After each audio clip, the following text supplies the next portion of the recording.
It said to do is if someone holds a gun to your head, run. It said that they will only hit you 4 out of 100 times. You have a much better chance if you just run, and also you want to run zigzag. Think of it like an alligator. It's very important for us to learn how to defend ourselves in this crazy world. Women were not safe. Every part of the world, we are not safe.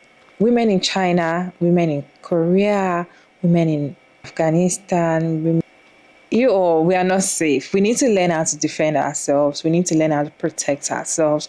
We need to learn how to be at alert, because anywhere you find yourself, so far you're a woman, you have to be careful. Especially if you're alone, even if you're with friends, you don't even know which of your friend is an accomplice to these people. So you need to be careful. You need to be at alert. As a woman, you have to be like always follow your instincts, always be ready, always be at alert.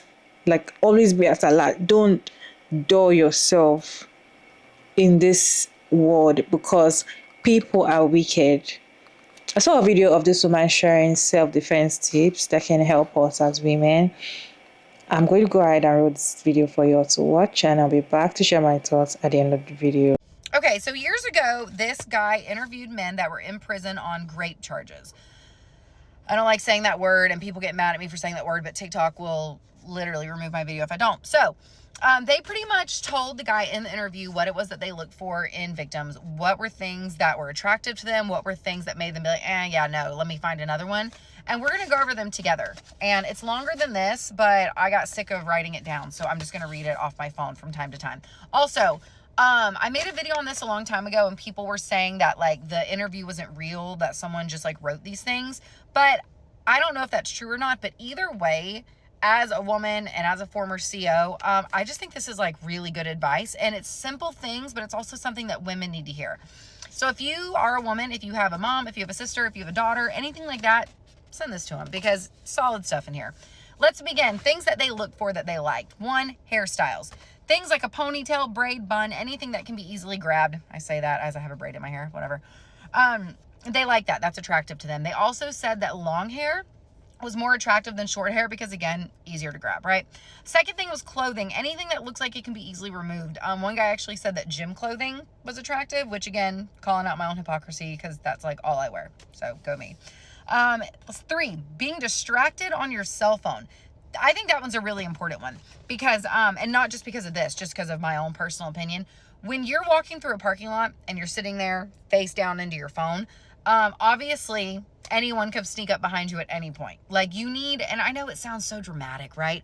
When you're out in a parking lot, parking garage, anything like that, your head needs to be on a swivel, okay? In law enforcement class, we called it situational awareness. You need to be looking left and right at all times. You need to be aware of your surroundings. And yeah, it might sound dramatic, but guess what? It could also save your life. Another thing too, I want to point out is when you get into your car from shopping, do not get into your car and immediately just get on your phone and start playing. If you're going to do that, lock your doors. Lock your doors. There are people that watch you and wait for you to get into your car. Come on, let's not be an easy target, people. We got this. I ain't victim blaming anybody, by the way. I'm just saying we're women and we got to be vigilant. Okay, so they said that the number 1 place that women are attacked from is grocery store parking lots. Number 2 place is parking garages. And number 3 is public restrooms. So always be really careful in those places too. They said that putting up a fight is discouraging, obviously. So they said that you need to fight like hell. Somebody's making you uncomfortable in the street. Somebody's like, you feel like they're about to do something crazy. Don't be afraid to be weird. Don't be afraid to be weird. You can start yelling and shouting. You can start screaming. You can act a fool. I fully stand by acting a fool when it comes to your own safety. If they weren't going to do anything, then okay, they just think you're a crazy person. But what's the worst that's going to happen? But if they are going to do something and you sit there and scream and kick and yell and fight, they're probably going to be like, okay, and they're going to move on to somebody else. So be weird and stay safe. All right, so let's see. Women that are walking with anything that can be used as a weapon is discouraging to them. Like if you're walking with an umbrella, anything that looks like you could probably hit them from a distance with, that discourages them as well. Let's see. Also, keys, we're taught like, oh, put your key in between your fingers. That's not going to do anything. That's not going to do much for you. So I don't even know why women were taught that, honestly. Probably by a man. Moving on. All right, if someone is following you into an elevator, they're making you uncomfortable. If you feel like they're following you, always be sure to make direct eye contact with them and ask them a question. Doesn't matter if the question is, do you know what time it is? Doesn't matter if it's who won the Seminoles Gator game today. Like, it doesn't matter. Ask them a question, because they were saying that if it looks like you could pick them out of a lineup because you saw them too well, that is a deterrent as well. And that's what we want. Okay, now on to just some tips and tricks. It says, if someone attacks you, you might not be able to outstrength them, but you can possibly outsmart them. They say that if you're grabbed from behind around the waist, pinch them on the arm, this little freaking sensitive meat right there, or on the inside of the thigh. If you're just bored and want something to do, I want you to try to pinch yourself right there and give it a good twist. See how that feels. And then immediately go for the groin. Now, I know that a lot of people don't know self-defense. They don't know, defense moves, I guess. I don't know. I just totally forgot. Defensive tactics. That's the term I was looking for. Can't remember my own schooling. A lot of people don't know that stuff, and that's totally okay. But there are things that you can do. Go for the sensitive areas. Also, it probably wouldn't hurt to learn where your pressure points are, because those are really useful as well. Moving on. Always go for the groin. We went over that. Blah, blah, blah. Okay, they also said that if a guy puts his hands up to you in any way, just take those first two fingers and bend them suckers back as far as you can, okay? You might not be stronger than them, but you can be smarter. So utilize that, because that's good stuff. Moving on, be aware of your surroundings at all times. Again, we want to use situational awareness, and do not dismiss danger, okay? If you have a gut feeling, trust it. If your instinct is telling you that something is off, trust it. Jesus gave you that for a reason, okay? Might as well use it, right? It's for free. Okay. Now, tips from Taekwondo. The elbow is the strongest point of your body. If you are close enough to use it, do it. Another tip is, if someone tries to rob you, like if somebody comes up to you, that doesn't really happen here where I live, but I'm thinking bigger cities, people get mugged, robbed, whatever it is. So if somebody comes up to you and tries to rob you, tries to get your phone, purse, whatever, they were saying never hand it to them, throw it. Throw it as far as you can. Chunk that bad boy, okay? And the minute you throw it, you go run in the opposite direction, which I actually think that's good advice. Okay, another good one. And I know that cars are built a lot differently these days. And in my car, I have a Ford Expedition. No, I don't. Shit, bougie. Tax bracket. I have a Ford Explorer. Calm down, Randy. Anywho, you wouldn't be able to do this in my car. But if you are ever kidnapped and you are thrown into the trunk of a car, they said to kick out the back tail light. Kick it as hard as you can, and that you can stick your arm out of that hole and you can wave. Someone's going to see you. Someone will call 911. And I thought that was really great advice. I know for different vehicles, you might not be able to do something like that. But if you're put in the back of a car, that's something good to know. Super good to know. Okay, and these are a few notes about getting into your car in a parking garage, or just being in a parking garage or grocery store, parking lot in general. I just read it online and I'm laughing because I do this every single time I get into my car. Before you get into your car, kind of take a little look around. There's no harm in that. Maybe look on the passenger side, make sure nobody's hiding over on that side, so the minute you unlock the car door, they can't jump into the passenger side. Another big thing, and this is what I do every single time, I always look in my back seat. I don't get in my car without looking in my back seat, because you just never know if somebody could have gotten in there and they're just hiding in the back seat waiting for you to drive off. Don't do that. I'm going to add something to that, because this isn't in the paperwork, but it is something that I was always taught growing up. And, this is not professional advice. This is simply my opinion, what I feel like I would do in this situation. If somebody ever kidnaps you and they've got you in the car and you're in the passenger seat, or even if you're in the driver's seat driving, and they are trying to take you to a location, statistically, once you get to that second location, you're way more likely to die. I have always been taught, and I truly believe, that if you are ever driving and someone hijacks your car and puts a gun to your head, and I shouldn't have said gun, puts a to your head and tries to tell you to go somewhere, wreck that car. You drive that car, not into another car, because we don't want to hurt anybody, but wreck that thing. Wreck that car. Put your seatbelt on, you say a prayer to Jesus, and you wreck that thing, because you do not want to make it to that second location. Just my personal opinion. That's what I was always taught. Let's move along.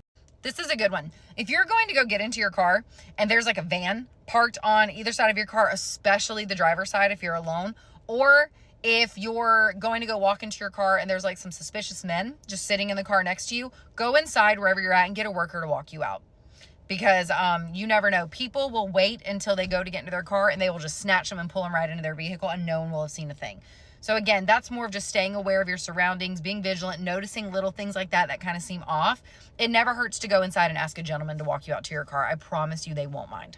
Okay, another thing it said to do is, if someone holds a gun to your head, run. run. It said that they will only hit you 4 out of 100 times. You have a much better chance if you just run, and also you want to run zigzag. Think of it like an alligator. Run zigzag, okay? Because the chance that they're like a master marksman, probably not very likely if they're a criminal, right? So run, always run. This last one is my personal favorite. Be freaking weird.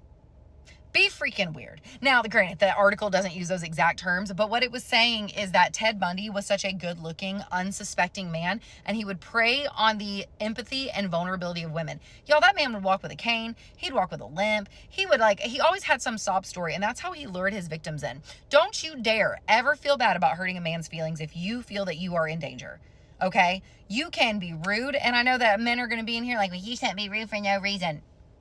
Y'all shouldn't be attacking women for no reason, but we ain't gonna talk about that, are we? Moving along. Do not be afraid to hurt somebody's feelings if you feel that you are in danger, or if you feel uncomfortable. Don't you dare be afraid to do it. I do it. I sleep just fine at night.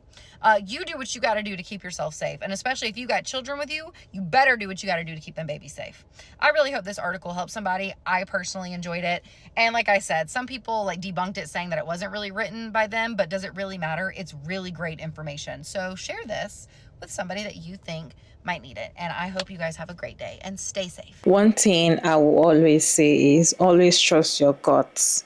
I feel like there's one thing that we women have that men do not have. Is your gut, your instinct. Once our instinct is telling you this, I personally, once my mind is telling me something and I kind of ignore it, it always happens. In fact, if I don't even ignore it, I'll be like, I knew it. I thought about this thing. It was in my mind. Like, I always feel like I know something was going to happen. Not every time, but these things always happen. Sometimes you might just be in a gathering and your mind is telling you, don't take this drink. Don't take it. Don't take it. Don't take it. Always trust your gut. And I like the fact that this self-defense can help when someone's about to be raped, essayed, robbed, or even get unalive. Self-defense is very important that we need to teach our girls. We also need to teach ourselves and be at alert. This part of the world, if sometimes you work at night and for you to, work in some places, that's happened before back in the years, for you to work in some very deadly places, you have to act like a mad person and pass that place. Either you act like a mad person or you start screaming or you act like a tout as well. You yourself, you act like them. So they'll think, oh, she's like us, let's not touch her, right? That is what most women do, just to get away with all of this, because the fact that they see you as a woman, they feel like you're an easy target. I won't say that do not always walk or try not to be alone, but there's no how. You cannot always be with somebody. Even if you're with someone at this very minute, you're saying goodbye, the next thing someone's already planning to hurt you. So, but having self-defense kits like pepper spray, pocket knife and scissors and all of that is very helpful. If you're traveling solo, there are videos I do watch of how to close the door in a way that nobody can enter. You're the only one that can actually do it, because if you feel like you've locked the door with the key, somebody can access it from outside, might get key from outside, or can even try to put in anger or something just to open the door while you're inside, right? And you don't even know who is looking at you, because you're just living your life. You're just walking from work, you're walking back home from work, or you took a walk and you're just, or you went to the salon, you just went somewhere, like you're just living freely. You never can tell who's looking at you. So I feel like if you're always working, you go to work every day, you have a routine, change your route. Don't always walk in one place all the time, like, they know, this girl, she must pass here by 6:00, she's always here, by 5:00 she's here. No, don't confuse them. Don't even walk there. We didn't see you. Did you go to work? I went to work. Oh, you didn't pass here. I just feel like always try to confuse them to get easy access to someone. I know that with everything that is going on, it is still we women that they will always tell, oh, don't do this, don't wear this, don't go to this place. they do not always tell the men the right way to act. The kind of world we live in doesn't favor us women. The kind of world we live in always tell women what to do and what not, but doesn't tell men what to do and what not. I don't think I've seen video of people telling men that when you see a girl and she tells you no, stick to that no. Leave her alone. I don't think I've seen grown men come out to say something like that. I don't think I've seen men come out to tell boys, or when you are gathered as a group and you see a young girl or any girl passing, don't make her feel uncomfortable. Let her pass and don't laugh at her, don't follow her, don't try to make her scared. I don't think I've seen advice like this to men. But a lot of videos of how women should behave, what women not to wear. In fact, they'll tell, in fact, when there's any rape situation, the first thing they look at what you're wearing, what you're putting on. Then they tell you, why were you here at this time? Oh, you caused it. The women are always at fault. So we knowing that the women are always at fault, they will always blame us. And the fact that we need to protect ourselves, we have to learn this self-defense. I know it's not right. I know it's this men that they're supposed to be the one learning the right from wrong. But it is what it is. We just have to protect ourselves. Teach our girls, our daughters, your friends, your niece, anybody you feel like, teach them the right thing. Anybody that touches them where they're not supposed to touch them, they should shout immediately or tell you immediately, tell someone, tell their parents or something, because we need to teach them all these things. We've seen a lot of videos of women coming out to say when they were young, their dad friends was gripping them, doing all sort of things, touching them anyhow, but they cannot talk because they don't even know what was going on until a certain age. But they knew it was wrong, but they could not talk. So I just feel like no matter what, we still live in that kind of world. Even the fact that there's social media and everything is coming out, we are seeing these things coming out. Unlike before, that it is hidden. When they grape you, you can't talk. You can't talk about it. In fact, if you tell your mom, don't tell you, keep quiet. Don't say it out. Don't let people look at you and laugh at you that you were raped. All those kind of things. They kind of tell you, don't talk about it, don't talk about it. But it's not like that anymore these days. These days, women are now opening up to talk about it. If anything happened, they come out. In fact, even they don't come out, the ones that get unalive in the process, we see the news. We see everything.